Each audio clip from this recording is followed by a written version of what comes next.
Dios quiere que usted tenga en el día de hoy una fe de quilates. Más de 4 décadas dedicadas a la evangelización del mundo. Yo le estoy diciendo estas palabras para que usted fundamente su fe en realidades, en estas realidades eternas. Su contribución a la literatura cristiana hace evidente su compromiso con el Señor de hacer discípulos y formar ministros. La oferta del Señor a nuestras vidas es que nuestra fe crezca, que nuestra fe sea fortalecida. Escuchemos al doctor Díaz Pavón en Para que el mundo crea. Reciba la paz del Señor con mi saludo. Soy el pastor Díaz Pavón. Qué alegría compartir con usted en otro programa de Para que el mundo crea. Confiando en que la bendición de Dios está siendo abundante sobre su vida y que usted está disfrutando a Cristo como nosotros también lo estamos disfrutando. Gracias a todos ustedes por orar, los que se acuerdan, por nuestras campañas y nuestras actividades. Continuamos en actividad. Terminamos una y comenzamos otra. En estas últimas semanas hemos tenido muchos seminarios adiestrando, equipando creyentes para la evangelización. Y eso lo estamos haciendo en distintas partes del mundo. Parte del proceso de desarrollar una cruzada evangelística en un país en estos últimos años para nosotros ha sido pues el entrenamiento en el evangelismo para que no solo tengamos una campaña evangelística, sino que las congregaciones locales queden entrenadas, queden enseñadas en esa arte que enseña también las Sagradas Escrituras con el ejemplo de Jesús y los apóstoles de cómo conducir vidas a los pies de Cristo. Y los testimonios que estamos recibiendo son hermosos de la gente que se siente tocada, ministrada, afectada por el Señor y gente que testifica cosas como que por primera vez en mi vida conduje una vida a los pies de Cristo. Por primera vez tengo un hijo espiritual a quien estoy alimentando y ayudando. Pues para esa tarea la Biblia del Pescador nos ha ayudado muchísimo. Hoy el mensaje que vamos a comenzar a escuchar se llama Vivir para bendecir. Hay una razón para nuestra existencia, hay una razón para nuestra vida y la razón es bendecir, ser útil en las manos del Señor. Preste mucha atención al mensaje que va a escuchar en el día de hoy porque yo creo que le va a inspirar, me parece que le va a edificar y le va a bendecir en gran manera. Vivir para bendecir. Jesús vivió así. Jesús vivió para edificar vidas, de aldea en aldea, de ciudad en ciudad, de barrio en barrio, predicando el evangelio, echando fuera demonios, sanando enfermos y de alguna manera Él quiere y desea que nosotros aprendamos a hacer lo mismo. Es importante en su vida que descubra que usted es útil para bendecir. Vamos al púlpito, escuchemos este mensaje. Vamos a la carta del apóstol Pablo a los Filipenses, capítulo 1. Este tiempo he dicho que ha sido duro. Sí, muy difícil. Y ver a un hombre como Pablo en tiempo de dificultad, en tiempo duro, hacer declaraciones impresionantes. No son declaraciones así a medias tintas, poco comprometidas, no. No les tengo que repetir, pero para cualquier persona nueva lo hago, que esta carta el apóstol la escribe desde la cárcel. Y la escribe cuando le está yendo mal, difícil, pesado. Tengo que enfatizar eso simplemente porque las declaraciones que él hace cobran mayor fuerza cuando uno se da cuenta que él lo está diciendo cuando atraviesa por uno de los momentos más difíciles y que su vida está siendo amenazada y que hay riesgo de muerte, pero su vida terrenal se cifra, pero resueltamente, en hacer la voluntad de Dios, en hacer la voluntad del Señor. Para nada más quiero la vida, es lo que nos está diciendo el apóstol. Así es que en el capítulo 1 de esa carta a los filipenses, y antes de leer quiero hacer una aclaración, porque en ese capítulo hay un conflicto que podría usted percibirlo, especialmente los que utilizan alguna versión de la Biblia diferente a la Reina Valera, no importa en qué idioma, pudiese usted tropezarse con esta dificultad, y quiero hacer la aclaración. Es el versículo 16 y el versículo 17.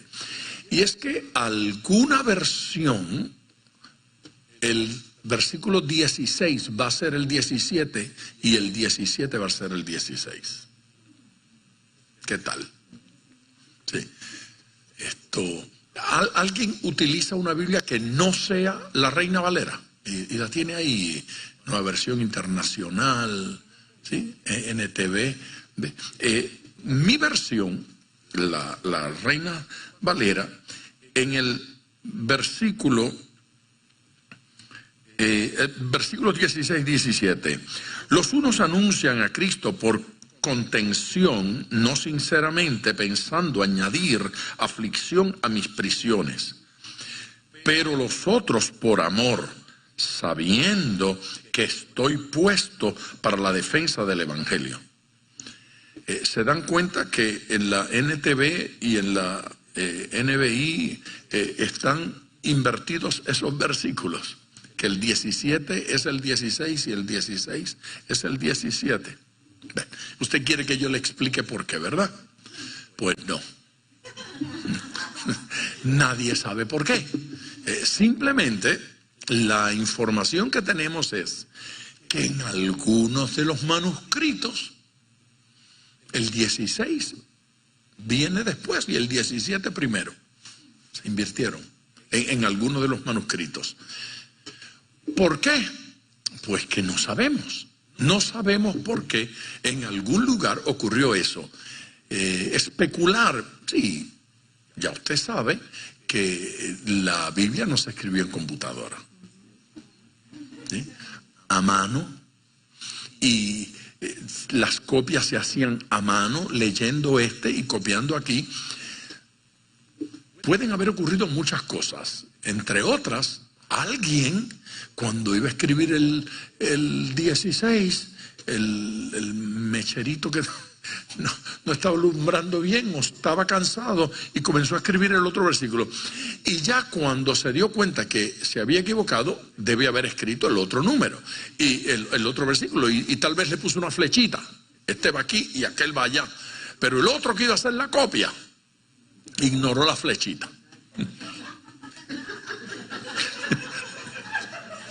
O miró la flechita y dijo, ¿y esta flechita? Eso me lo inventé yo. Yo no sé cómo fue que sucedió la cosa, pero en algunos manuscritos este versículo está antes y en el otro él está después. Así que no sabemos por qué. Lo cierto es que los documentos que llegaron a Reina y Valera lo tenían en este orden. Cuando otros manuscritos más antiguos lo tienen a la inversa, las versiones modernas decidieron utilizar como aparece en los manuscritos más antiguos. Así es que eso sugiere, solo dije sugiere, que las versiones modernas tienen el orden correcto. Pero solo lo sugieren. No se meta a pelear con eso, que no tiene ningún sentido. Ok, ¿por qué hago la aclaración? Hago la aclaración porque usted podría tropezarse con eso y cuando yo leo y entonces decir, el pastor es disléxico. Todavía no. Esa no me ha tocado. Es simplemente que hay ese conflicto allí y no sabemos lo que es. De todos modos, eso no cambia absolutamente nada en el texto. Leerlo antes o leerlo después, no importa. Sabemos lo que dicen los dos versículos y los dos versículos son parte de esta carta. Amén. ¿Eso quedó claro? Sin embargo, yo quiero leer los versículos del 21 en adelante. ¿Por qué estoy explicando lo del 16? Porque usted la va a leer ahí, solo para ver el contexto. Versículo 21, tal vez de lo más conocido de esta carta. Porque para mí, dice Pablo, porque para mí el vivir es Cristo. Se suponía que usted decía gloria a Dios. Porque para mí el vivir es Cristo y el morir es ganancia. Aleluya. Para mí el morir es, el vivir es Cristo y el morir es ganancia. A ver, si el vivir es Cristo, ¿cómo es que muriendo gano? Si ya dije que para mí el vivir es Cristo, ¿y qué cosa es más que Cristo? Para mí el vivir es Cristo y el morir es ganancia. Parecería no tener sentido porque uno dice, si vivir es Cristo, ya lo tengo todo, ya tengo a Cristo. Pero el morir es ganancia. ¿Por qué? Bueno, y él lo va a explicar, en el sentido de que al morir tengo plenitud de Cristo. ¿Sí? Lo veo cara a cara que nunca lo vi. Así que él está hablando de eso que en algún otro momento él nos va a explicar en tantos detalles, y es que cuando estemos en su presencia le veremos cara a cara, ¿sí? Y entonces lo conoceremos plenamente. Nuestra salvación estará ratificada y estaremos con él por siempre, por la eternidad. Y en ese sentido, ¿quién discute con el concepto de que el morir es ganancia? Ese versículo no lo puede entender nadie que no haya conocido a Jesús. Nadie. Cualquier persona que esté aquí o en su hogar que no haya conocido a Cristo va a decir morir ganancia. Está filosofando con la religión este bobo. No. Este había conocido a Jesús. Y el que ha experimentado a Cristo, entonces morir no es una amenaza. ¿Sí? Al que lo amenaza de muerte le puede decir, ¿me lo prometes? No es una amenaza a la muerte. Queremos estar ausentes a esta tierra para estar presentes a Él, ausentes al cuerpo para estar presentes al Señor.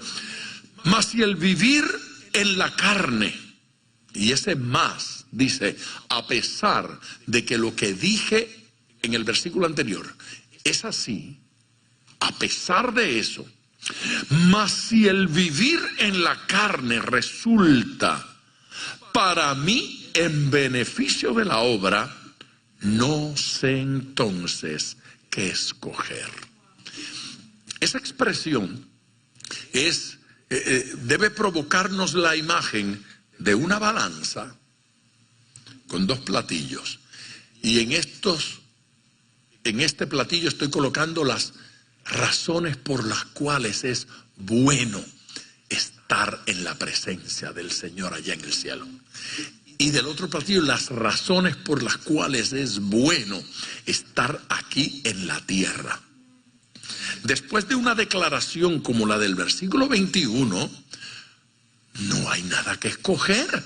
Estar en la presencia del Señor es mejor, es ganancia, ¿no es cierto? Sin embargo, él dice, no sé entonces qué escoger. Una pregunta. ¿Alguna vez usted pensó que eso de vivir o morir es asunto de escoger?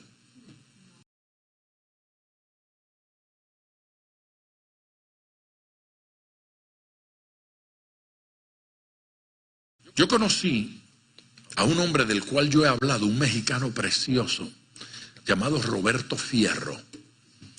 un predicadorazo, un gigante en Dios, un hombre extraordinario, de milagros como pocos han visto, que contrajo cáncer en los huesos y quedó postrado en una silla de ruedas, el gran predicador.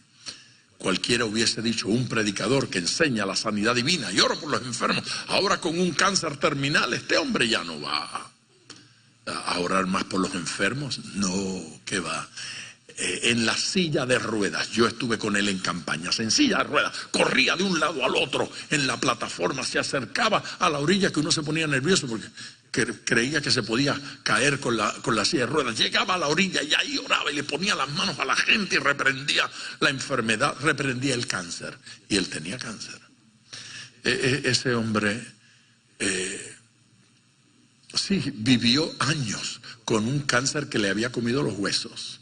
Y esa historia se las he contado en muchas ocasiones. Pero lo que quiero enfatizar hoy no fue lo que pasó con el cáncer, ni cómo Dios lo levantó de la silla de ruedas y anduvo por ahí caminando perfectamente hasta su muerte. Y se fue y su muerte nada tuvo que ver con el cáncer, nada que ver.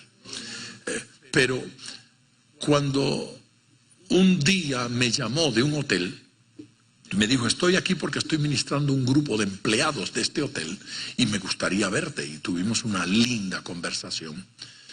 Él me estaba explicando acerca del cáncer, de cómo se le había comido los huesos, la clavícula, varias costillas, huesos en los brazos, en las piernas. Tenía cáncer en todos los huesos. Y los médicos no podían explicar cómo él se había levantado de la silla de ruedas y cómo caminaba sin esqueleto. ¿Sí?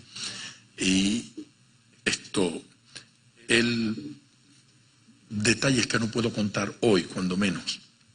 Pero yo le dije, ¿y cómo es que no se ha muerto? Y me dijo, porque no me ha dado la gana.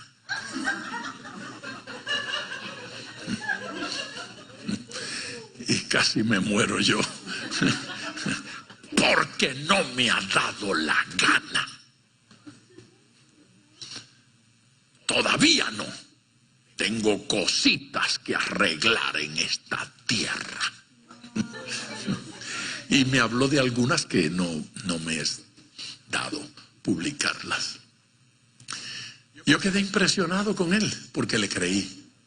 Y yo dije, es verdad que no le ha dado la gana de morirse. Miró a la muerte a los ojos y le dijo, te largas que todavía no me voy contigo. Camina que no es mi tiempo. No estoy listo para eso. La reprendió y se fue. Los hijos de Dios tienen que atreverse. Sí, lo digo otra vez. Los hijos de Dios tienen que atreverse. Sí, atreverse. Y no puede uno dejar que la vida le caiga así o la muerte como le dé la gana. Uno tiene que descubrir para qué vivo. ¿Sí? ¿Por qué vivo? El plan de Dios para conmigo. Y entonces enfrentar las circunstancias y decirle al diablo mismo, no. Amén. Es deber de todo creyente predicar este evangelio.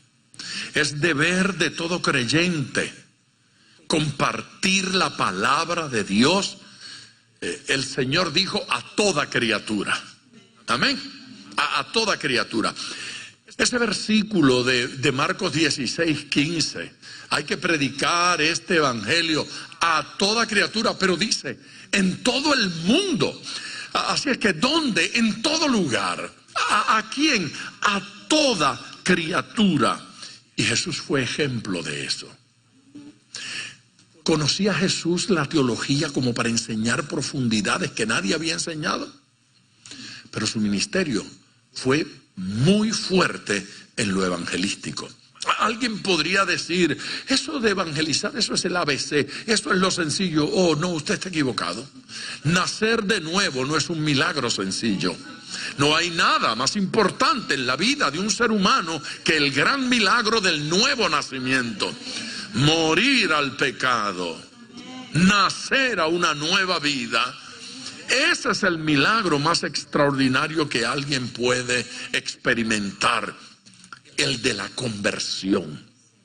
Amén. Pero eso de predicar, para mucha gente es función de unos profesionales a quienes llaman los predicadores, los ministros, los evangelistas. Nada más lejos de la verdad que eso. Ocasionalmente creemos que ese llamado a predicar es la actividad esa donde una persona desde un podio da un sermón con oratoria excelente. No hay dudas de que así se predica. Pero esa no es la única forma en que se predica. De esa manera se predica. Y eso siempre está conectado, ese sermón, esa oratoria, con proclamar las buenas nuevas de salvación. Las buenas noticias. ¿Cuál es la buena noticia? Que Cristo murió en la cruz del Calvario para salvarnos. Y ese verbo evangelizo claramente habla de ese sermón, claramente habla de esa forma de predicar. Pero sabe que en griego esa acción de evangelizar no solo se describe con ese verbo. Hay otro verbo, keruso, y ese verbo no es como evangelizo, tiene otras implicaciones. Ese verbo implica ser heraldo. ¿Qué es un heraldo? Aquí tenemos un periódico que se llama Herald, y el Nuevo Herald, que es el Nuevo Heraldo. Claro, a ellos les pareció que en español sonaba más feo que en inglés, entonces sí, eso es por no saber español que les pasan esas confusiones cerebrales, se le cruzan las neuronas. Pero heraldo no es otra cosa que Herald, simplemente le falta la O. Y la J se pronuncia en el uno y en el otro no. Un heraldo. Pero en inglés la palabra se utiliza más que en español. Y por eso en español a la gente le llega a sonar a palabra de viejos. ¿Por qué? Porque en la antigüedad esos heraldos eran los que llegaban a dar buenas noticias. Llegaban a hacer proclamas del rey. Son mensajeros. Ser heraldo no es otra cosa que un mensajero. Un heraldo es un mensajero. Pero mire, los mensajeros no son meros predicadores. La tarea va más allá. Por ejemplo, esa es la palabra que se utiliza en Marcos 1, versículo 45, 1:45, y el término allí es publicarlo. Ser heraldo allí es uno que publicarlo, anunciar con las intenciones de persuadir. Es uno que anuncia, no necesariamente que predica, pero anuncia. Es uno que publica, que comunica, y eso de que publica es el término que se utilizaría para poner un anuncio en la televisión. Es el término que se utilizaría para decir, vamos a colocar un billboard. Es el término que se utilizaría para decir, se pone una camisa y escribe aquí, Jesucristo vive. Y para nosotros la predicación del evangelio es la predicación formal de aquel que se sube al púlpito, pero de la manera que está escrito en la Biblia es toda cosa que usted hace para comunicar quién es Jesús en su vida.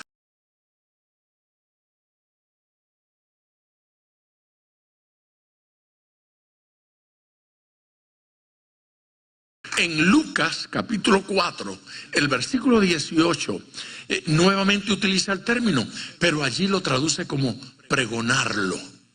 Hay que pregonar este mensaje. Pregón, ¿qué es eso de pregonar?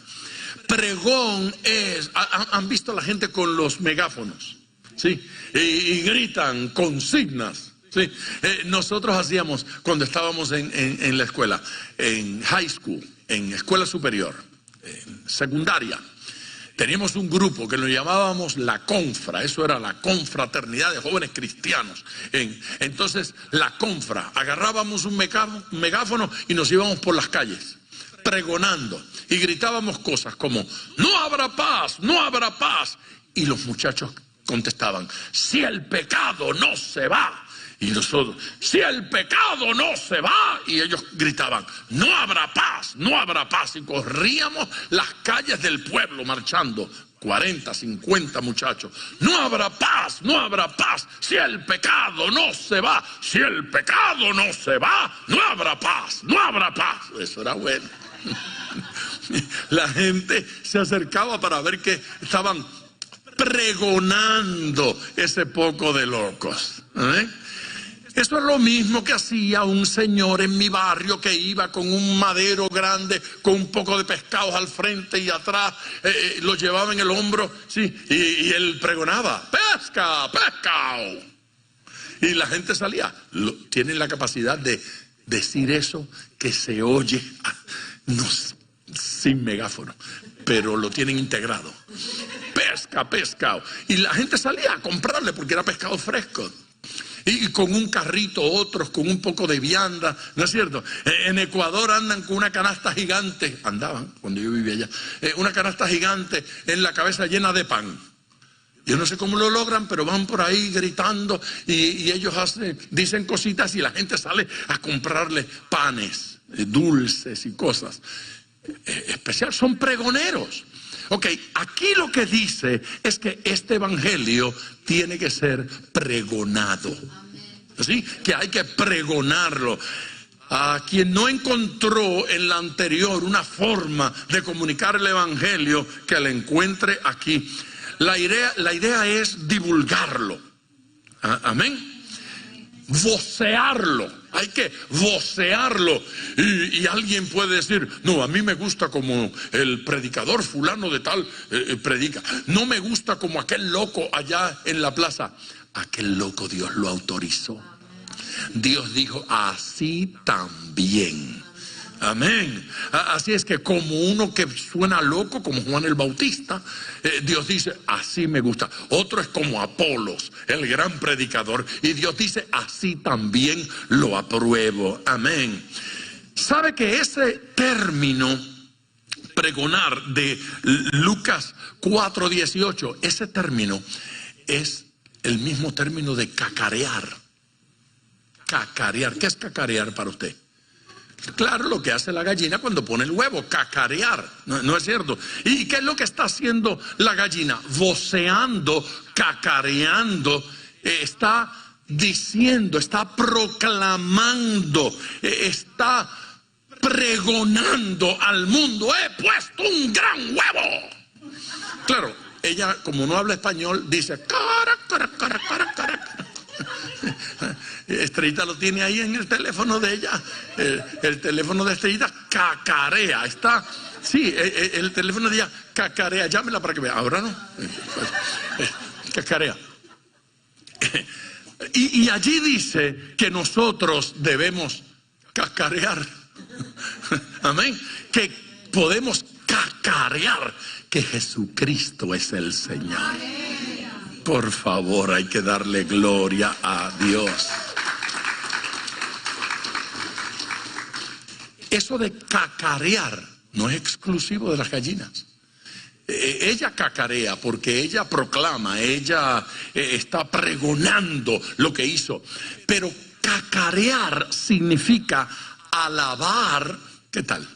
Cacarear significa alabar encarecidamente a una persona para darla a conocer. ¿Qué tal? Alabarla encarecidamente para darla a conocer.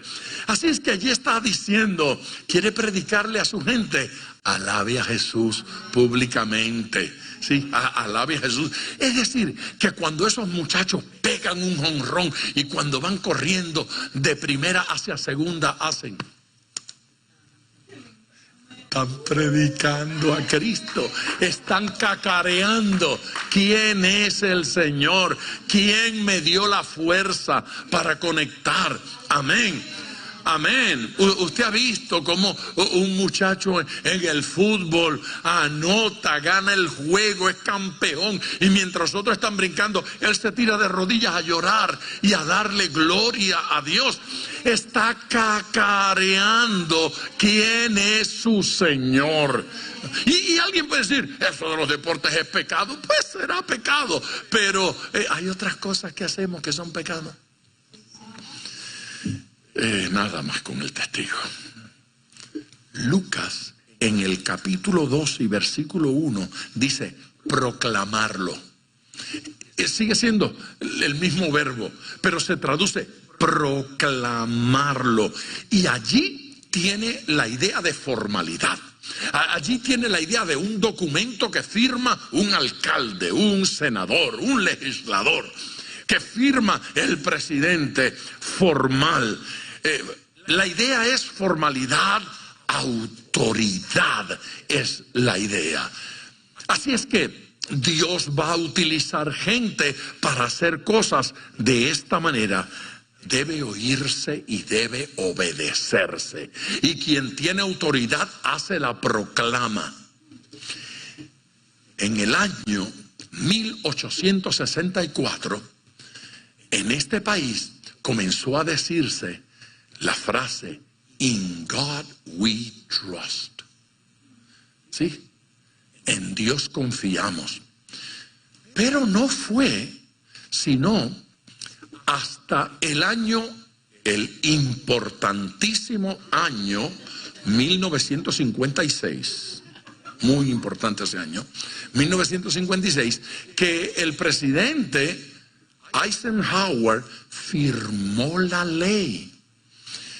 Desde años antes, las monedas de 1 centavo decían "In God we trust". Había otra moneda que lo decía, la de 2 centavos. ¿Sabía usted que había una moneda de 2 centavos? No, no invente, no diga mentira. No. Hubo una moneda de 2 centavos, cuando los centavos valían algo. Esto valía, pero ya no vale la pena hacerla. Entonces, la moneda de 1 centavo y la de 2 centavos decía "En Dios confiamos", "In God we trust". Pero fue el presidente Eisenhower quien en julio, este mes que acaba de pasar, en esta semana, en una semana como esta, firmó la ley. 2 leyes firmó. La primera decía, toda moneda, no solo la de 1 centavo y la de 2, habían algunas de plata y de oro que también, pero dijo todo, incluyendo todo billete, toda moneda tiene que decir, tiene que llevar el lema, "En Dios confiamos".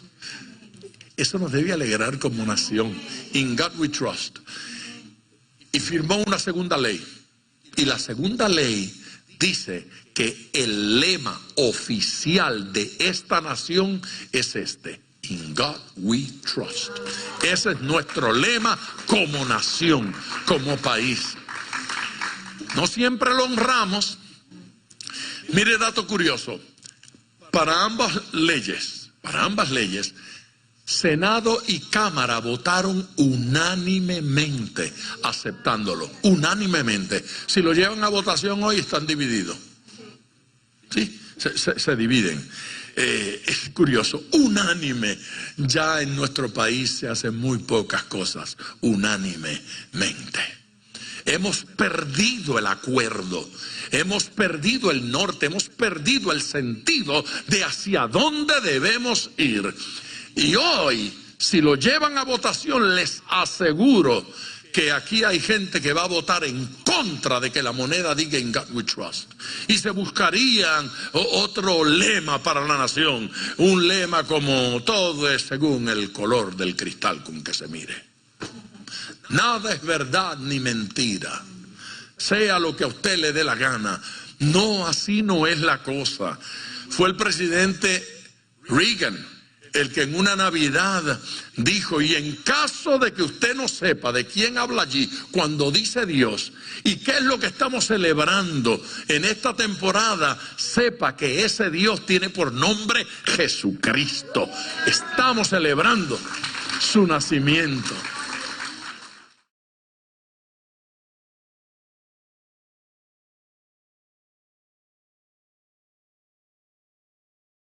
De regreso con ustedes ya en tiempo de oración. Tiempo para ir delante del Señor y presentar todas las peticiones que están entrando. Si usted no ha llamado todavía, si no se ha comunicado, por favor, hágalo en este momento. El número es el 305-228-9697. Llame a la oficina. Hay personal listo para atender su llamada en este instante. En caso de que su llamada entre y las líneas estén ocupadas, va a pasar a un mensaje, a un sistema de grabación. Por favor, le suplico que deje su mensaje allí. No cuelgue simplemente, deje su mensaje, déjenos su petición. Ellos la van a imprimir y me van a pasar esa información para que yo ore por usted. Y yo quiero orar por usted. Número 305-228-9697. 305-228-9697. Llame ahora o escríbame a la dirección electrónica biblia@diaspavon.com. Díaz con Z, Pavón con B de Biblia. Biblia@diaspavon.com. Señor, yo vengo delante de ti en oración, unido a tanta gente, Señor, a tantas personas, a tantos hermanos, a tantas hermanas, a tantas vidas que en el día de hoy tienen una necesidad. Yo vengo a ti suplicándote que hagas milagros, suplicándote que intervengas, suplicándote, Señor Jesucristo, que respondas a cada una de esas peticiones.